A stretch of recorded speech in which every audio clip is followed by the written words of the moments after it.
Hello everyone, warm welcome to all of you. सभी का स्वागत है। Cell cycle and cell division के इस वीडियो में हम मियोसिस को कम्प्लीटली डिस्कस करेंगे। So the heading is meiosis.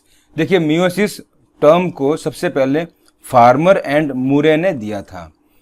Sexual reproduction के अंदर दो अलग अलग हैप्लॉइड गैमेट्स होते हैं।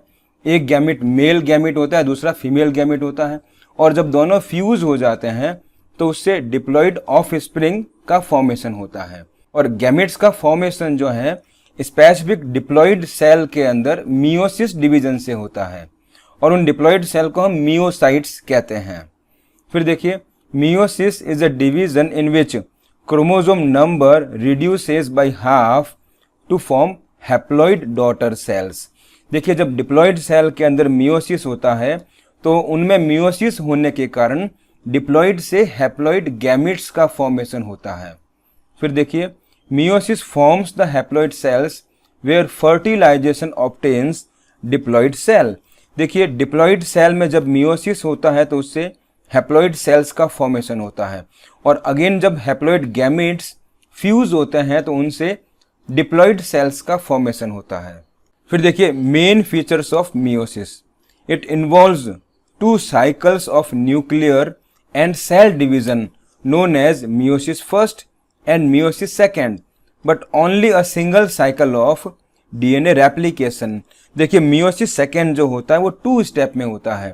पहला स्टेप जो होता है उसको meiosis first कहते हैं, और दूसरा स्टेप जो होता है उसको meiosis second कहते हैं। लेकिन DNA replication जो होता है वो एक ही बार होता है, और वो meiosis first से पहले इंटरफेज होता है जो डीएनए को डुप्लीकेट करता है, और मियोसिस फर्स्ट और सेकेंड के बीच में डीएनए रेप्लिकेशन स्टेज नहीं आती है, उसको इंटरकाइनेसिस कहते हैं। फिर देखिए, after the replication of DNA in S phase meiosis first is started. देखिए, इंटरफेज के अंदर जब एस फेज आता है तो उसके कारण डीएनए रेप्लिकेट हो जाता है, और उसके बाद में मियोसिस फर्स्ट स्टार्ट होता है। There is pairing of recombination present in homologous chromosomes। और देखिए, इस पूरे प्रोसेस के अंदर जो होमोलोगस क्रोमोसोम्स हैं उनका पेयरिंग होता है, और बाद में वो हाफ नंबर में डिवाइड हो जाते हैं। At the end of meiosis second 4 haploid cells are form. देखिए, मियोसिस फर्स्ट के बाद में 2 सेल्स बनती है, दोनों हैप्लॉइड होती हैं लेकिन उनका डीएनए डबल होता है। और फिर मियोसिस सेकेंड के अंदर 4 सेल्स बनती है, उन चारों सेल के अंदर क्रोमोसोम भी हाफ हो जाता है और डीएनए का अमाउंट भी हाफ हो जाता है। तो मियोसिस के एंड में 4 हैप्लॉइड सेल्स का फॉर्मेशन होता है। फिर देखिए, मियोसिस के अंदर फॉलोइंग 2 फेज मिलती है। First is meiosis first and second is meiosis second.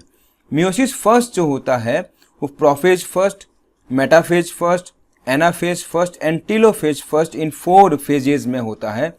और प्रोफेज फर्स्ट जो होता है उसको फर्दर 5 सब फेजेज में डिवाइड करते हैं, like leptotene, zygotene, pachytene, diplotene and diakinesis.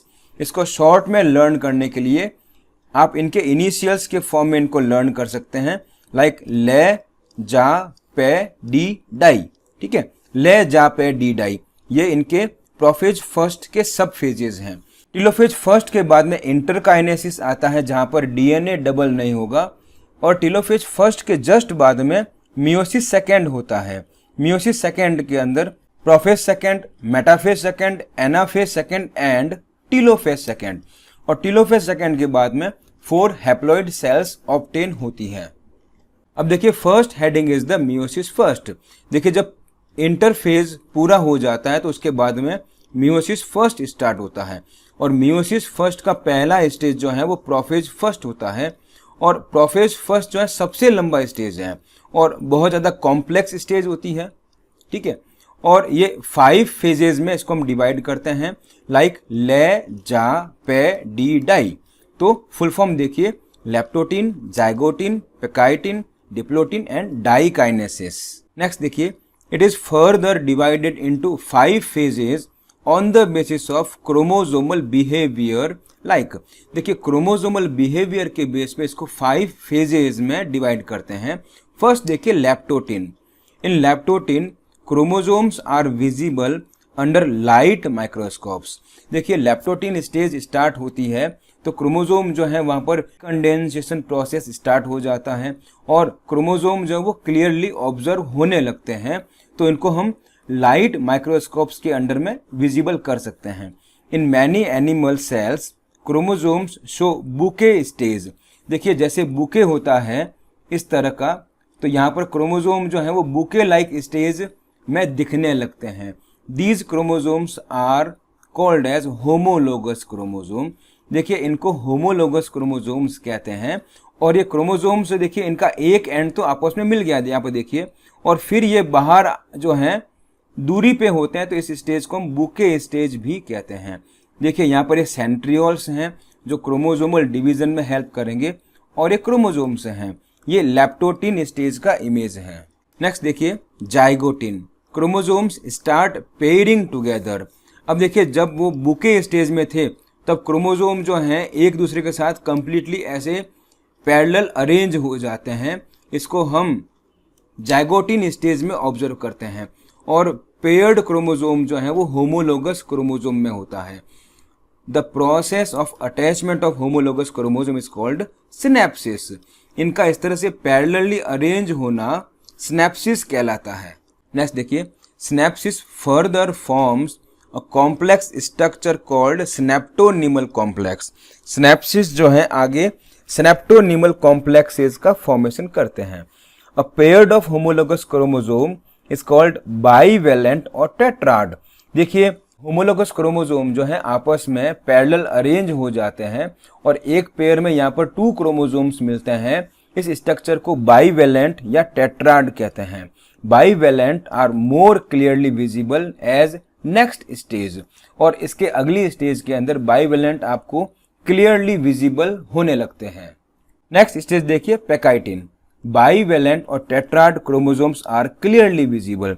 देखिए पैकाइटिन स्टेज के अंदर टेट्राड या बाईवेलेंट जो है वो क्लियरली विजिबल होने लगते हैं।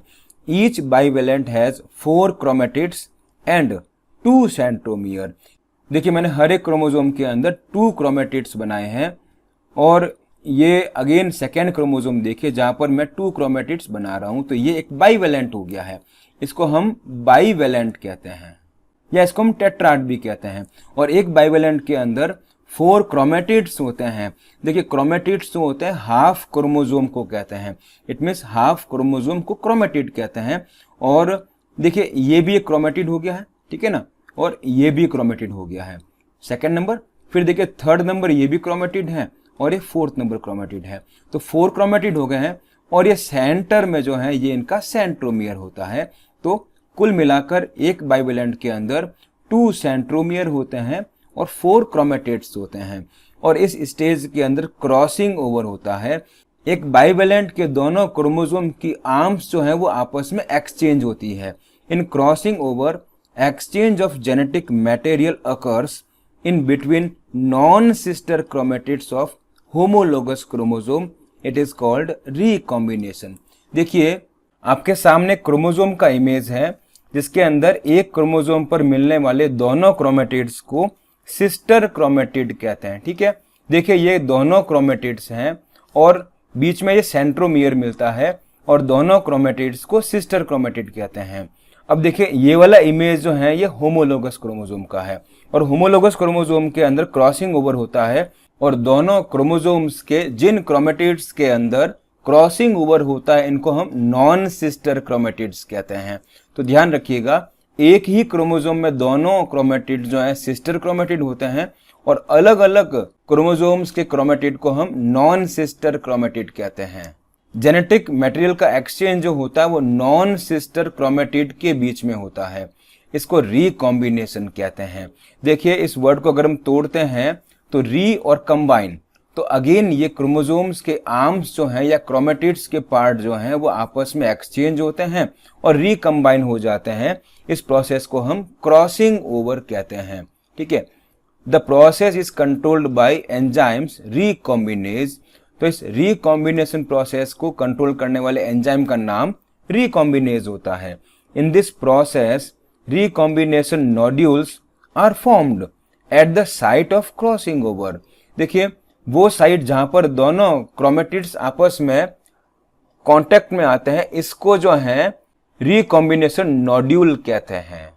नेक्स्ट देखिए, at the end of pachytene recombination is completed and chromosomes linked at the site of crossing over.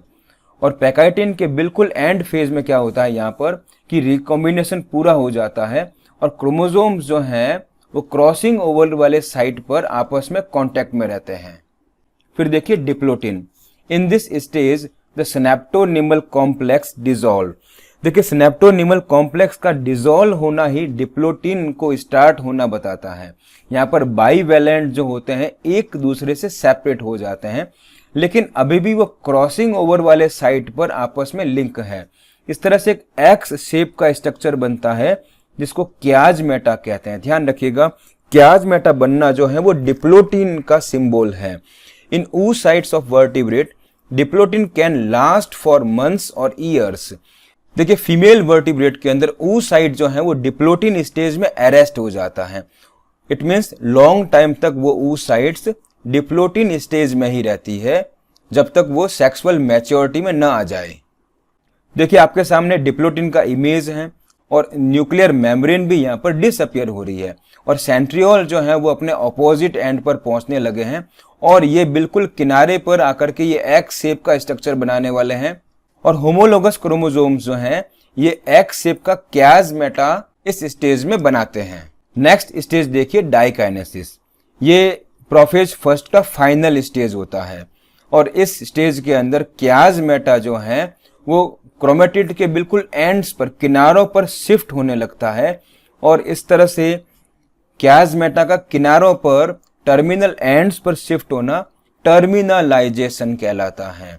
और यहाँ पर क्रोमोसोम्स जो है वो कंप्लीटली कंडेंस स्टेज में आ जाते हैं, मतलब क्लियरली विजिबल होने लगते हैं और यहाँ पर मियोटिक स्पिंडल फॉर्म हो जाते हैं। ऐसे स्पिंडल फाइबर्स जो हैं वो सेंट्रियोल से निकलने लगते हैं जो अब क्रोमोसोमल मूवमेंट को कंट्रोल करेंगे।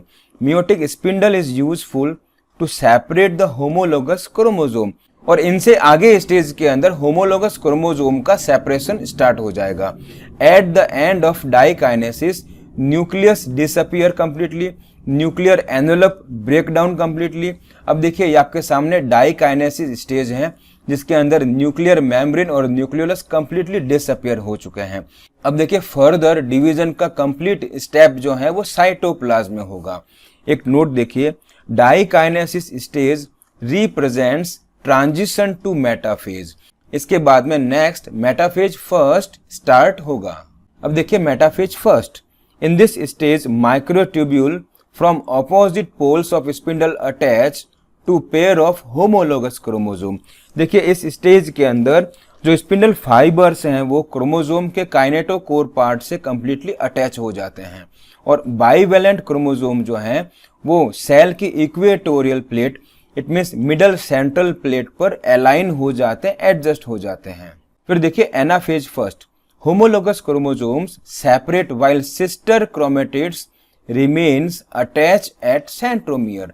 देखिए होमोलोगस जो पेयर था वो पेयर जो है वो सेपरेट होने लगते हैं, लेकिन क्रोमोसोम डिवाइड नहीं हो रहा, पेयर डिवाइड हो रहा है। इट मीन्स बाईवैलेंट के अंदर 2 क्रोमोसोम्स थे, दोनों क्रोमोसोम जो है वो ऑपोजिट पोल साइड की तरफ मूवमेंट करने लगते हैं। Chromatids remain attached to the centromere. यहाँ पर सेंट्रोमियर डिवीजन नहीं होता है, क्रोमोसोम का पेयर जो है वो डिवाइड होता है। The separation of homologous chromosome at anaphase first is called disjunction. इस तरह से देखिए क्रोमोसोम पेयर का सेपरेट होना डिसजंक्शन कहलाता है। The failure of chromosomes of chromatids to segregate during cell division is called non disjunction. देखिए डिसजंक्शन का मतलब होता है कि होमोलोगस क्रोमोसोम का सेपरेशन होना। इट मीन्स जो एक पेयर के अंदर बाईवैलेंट है तो दोनों पेयर के क्रोमोसोम ऑपोजिट पोल की तरफ मूवमेंट करने लगते हैं। इस सेपरेशन को डिसजंक्शन कहते हैं। बट समटाइम्स इस तरह का सेग्रीगेशन या सेपरेशन नहीं होता है तो इसको नॉन डिसजंक्शन कहा जाता है। नेक्स्ट स्टेज देखिए टेलोफेज फर्स्ट। इस स्टेज के अंदर न्यूक्लियर मेम्ब्रेन और न्यूक्लियोलस रीअपियर हो जाएंगे। ऑलराइट, फिर देखिए क्रोमोसोमल डीकंडेंसेशन प्रोसेस स्टार्ट। देखिए डीकंडेंसेशन वर्ड का मीनिंग होता है वाटर मॉलिक्यूल का ऐड होना। तो जब क्रोमोसोम्स के अंदर वाटर मॉलिक्यूल अगेन ऐड होना शुरू हो जाएगा, इसको हम डीकंडेंसेशन कहते हैं, और इसके कारण क्रोमोसोम जो है वो क्रोमेटिन के फॉर्म में बदलने लगेगा। लेकिन ये प्रोसेस कंप्लीट नहीं होगा। नेक्स्ट देखिए, डीकंडेंसेशन प्रोसेस डज नॉट कंप्लीट। देखिए डीकंडेंसेशन प्रोसेस जो है वो अपने कंप्लीशन में नहीं जाएगा, क्योंकि नेक्स्ट मियोसिस सेकेंड को स्टार्ट होना है। Chromosomes undergo dispersion due to decondensation. देखिए क्रोमोसोम जो है वाटर के ऐड होने के कारण क्रोमेटिन फाइबर में बदलने लगेंगे, इसको हम डिस्पर्जन कहते हैं। The process of dispersion does not reach at extreme state due to starting of meiosis second. देखिए ये डिस्पर्जन प्रोसेस जो है ये कंप्लीट नहीं हो पाएगा, थोड़ा होते ही रुक जाएगा, बिकॉज मियोसिस सेकेंड स्टार्ट होने वाला है।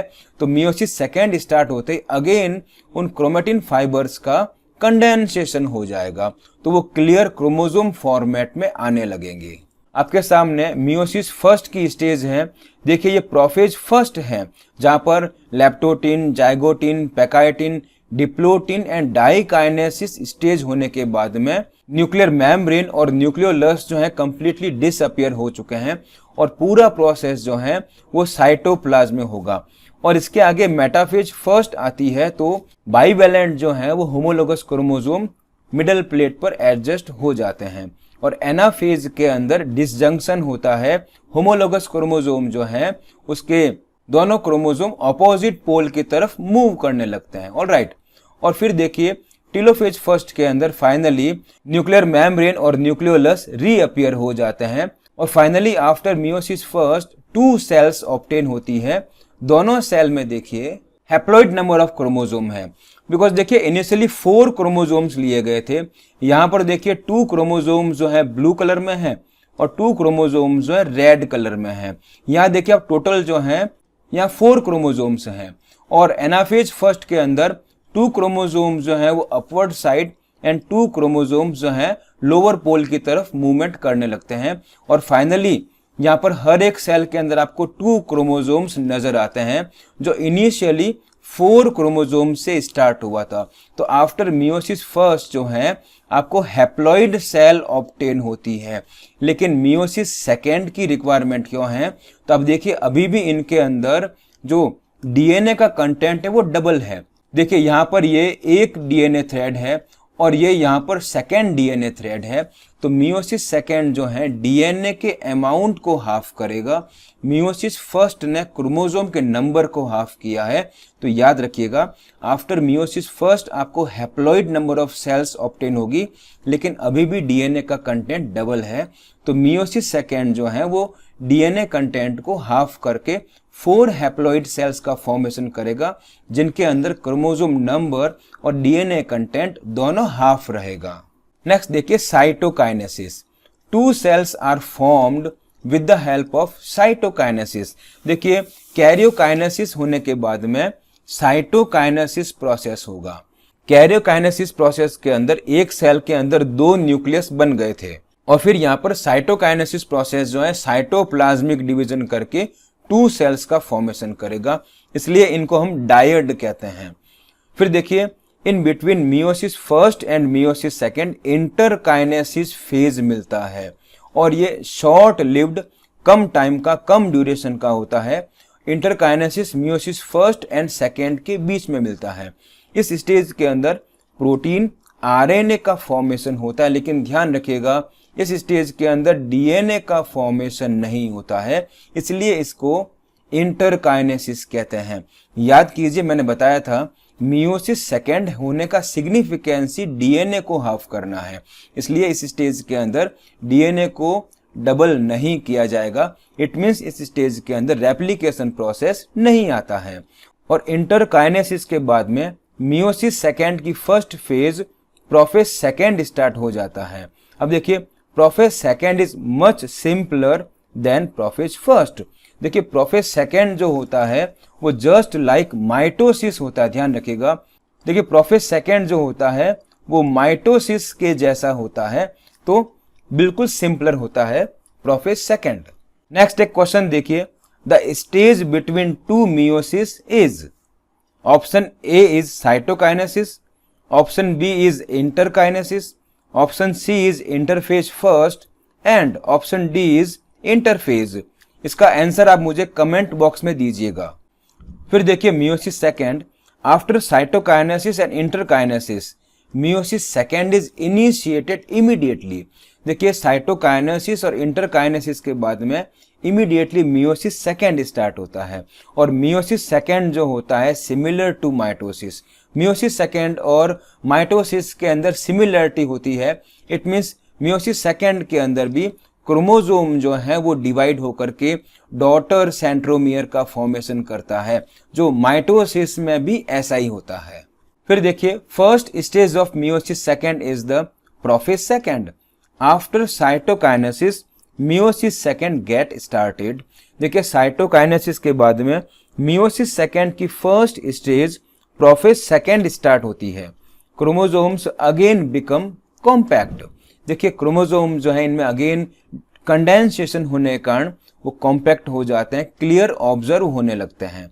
Eight the end of prophase nuclear membrane and nucleolus disappear.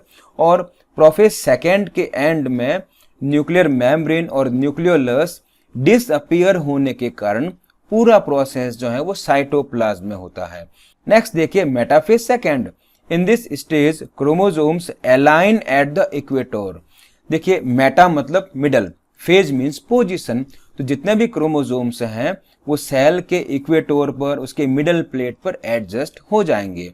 और काइनेटोकोर जो होता है क्रोमोसोम का वो स्पिंडल फाइबर से अटैच होने के कारण स्पिंडल फाइबर उनको मिडल पोजीशन पे ले आते हैं और फर्दर मूवमेंट को कंट्रोल करेंगे। नेक्स्ट देखिए anaphase second, in this phase centromere splits and forms two chromatids. देखिए इस फेज के अंदर सेंट्रोमियर जो है डिवाइड हो जाता है, क्रोमोसोम जो है वो टू क्रोमेटिड्स के अंदर डिवाइड हो जाएगा। फिर देखिए chromatids move towards opposite poles of cell. Division के बाद में स्पिंडल फाइबर जो है उनको ऑपोजिट पोल की तरफ मूवमेंट कराने लग जाएंगे by shortening of microtubule attached to the kinetochore. जो माइक्रोट्यूब्यूल्स हैं, स्पिंडल फाइबर्स हैं, उनमें शॉर्टनिंग होने से वो पार्ट जो सेंट्रियोल से सेंट्रोमियर के बीच में है, तो वो पार्ट जब शॉर्टनिंग हो जाएगा तो क्रोमेटिड्स जो है वो ऑपोजिट पोल की तरफ मूवमेंट करने लगेंगे। फिर देखिए telophase second, it is final stage of meiosis second. Meiosis second का फाइनल स्टेज जो होता है वो टेलोफेज सेकेंड होता है। यहाँ पर न्यूक्लियर मेम्ब्रेन, न्यूक्लियोलस रीअपीयर होने लग जाएंगे और finally 4 haploid cells are formed after cytokinesis. जैसे ही हर एक सेल के अंदर कैरियोकाइनेसिस हुआ है, उसके बाद में एक सेल में 2 न्यूक्लियस बन गए हैं, तब साइटोकाइनेसिस की हेल्प से अगेन 4 सेल्स का फॉर्मेशन हो जाएगा और चारों सेल्स जो है वो हैप्लॉइड नेचर की होगी। आपके सामने मियोसिस सेकेंड स्टेज का इमेज है। देखिए ये प्रोफेज सेकेंड है जो 2 सेल्स से स्टार्ट होगा, बिकॉज प्रीवियस इमेज के अंदर हर एक सेल में 2 क्रोमोसोम्स थे और मेटाफेज के अंदर दोनों क्रोमोसोम्स जो हैं वो इक्वेटर में अलाइन हो जाते हैं। और एनाफेज में देखिए इनका सेंट्रोमियर डिवाइड हो जाएगा। सेंट्रोमियर डिवाइड होने से क्रोमेटिड्स जो है वो ऑपोजिट पोल की तरफ मूवमेंट करने लगेंगे और टेलोफेज सेकेंड में 4 हैप्लॉइड सेल्स का फॉर्मेशन होगा। ऑलराइट, फिर देखिए significance of meiosis, it is useful for the formation of gametes. देखिए हैप्लॉइड गैमेट्स फॉर्मेशन करने के लिए मियोसिस की रिक्वायरमेंट होती है। It maintains the chromosome number. देखिए generation to generation after sexual reproduction meiosis जो होता है क्रोमोसोम नंबर को मेंटेन करता है। गैमेट्स में हाफ हो जाते हैं और गैमेटिक फ्यूजन में डबल हो जाते हैं। इस तरह से जनरेशन टू जनरेशन मियोसिस जो होता है क्रोमोसोम नंबर को मेंटेन करता है।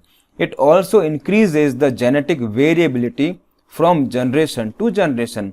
देखिए मियोसिस प्रोसेस के अंदर क्रॉसिंग ओवर होता है, रिकॉम्बिनेशन होता है, जो नए जेनेटिक कॉम्बिनेशन के क्रोमोसोम को फॉर्म करता है और इस कारण ऑफस्प्रिंग के अंदर न्यू जनरेशन के अंदर वेरिएशन आते हैं और ये वेरिएशंस जो हैं ये बेसिकली एवोल्यूशन में हेल्प करते हैं, जिनसे एक न्यू स्पीसीज का डेवलपमेंट होता है। ठीक है, फिर देखिए crossing over brings new genetic combination. तो क्रॉसिंग ओवर जो हो रहा है वो नए जेनेटिक कॉम्बिनेशन लाएगा, जिनसे वेरिएशन आएंगे, एवोल्यूशन होगा। Thanks for watching, have a nice day.